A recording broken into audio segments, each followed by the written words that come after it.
service of Safira Radio. Warm greetings on this Sunday, the first day of October. We invite you to listen to news from our country and around the world. Sunday's teaching at the Old Catholic parish of Paul of Tarsus in Warsaw focuses on the essence of Christianity. The second chapter of the letter to the Philippians is being discussed. The teaching emphasizes the profound love of Jesus, who became human to draw close to people and bring salvation. Love and humility in Christianity are the key to true unity in Christ.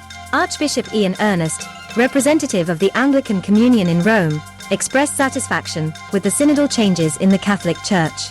Along with Archbishop Justin Welby, he participated in a vigil in the Vatican.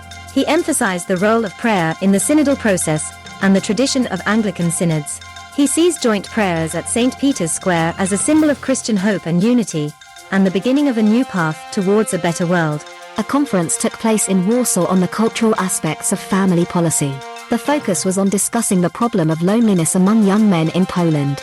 Research by sociologist Michał Kot shows that young men aged 18 to 34 increasingly feel lonely. The rise of this phenomenon is partly linked to excessive internet use, which weakens social ties. The younger generation is lonelier than their ancestors. The Argentine Parliament unanimously adopted a bill establishing the 31st of October as the National Day of Evangelical and Protestant Churches. The project, supported by all MPs, results from a consensus among various political and religious forces. This law is a historic acknowledgement of Argentina's evangelical community. The 31st of October is the date when the German monk Martin Luther published his 95 Theses in the year 1517, marking the beginning of the Reformation. The project is now passing through the Senate for final approval.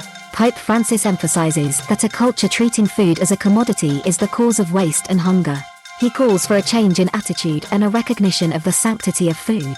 He points out that the real cause of the spread of hunger is the lack of political will for a fair redistribution of resources.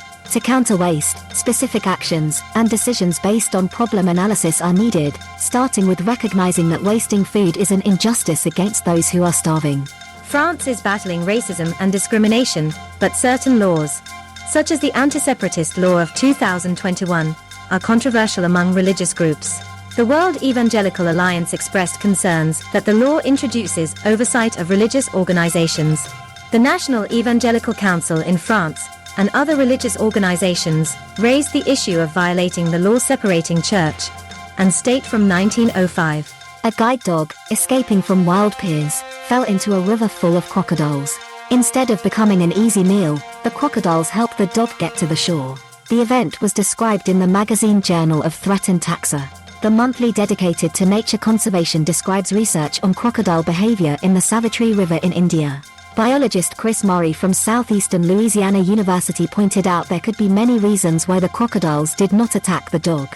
He believes that people often underestimate crocodiles' cognitive abilities, but is skeptical about the suggestion that in this case, the crocodiles showed empathy. If someone has hurt you, think before you react.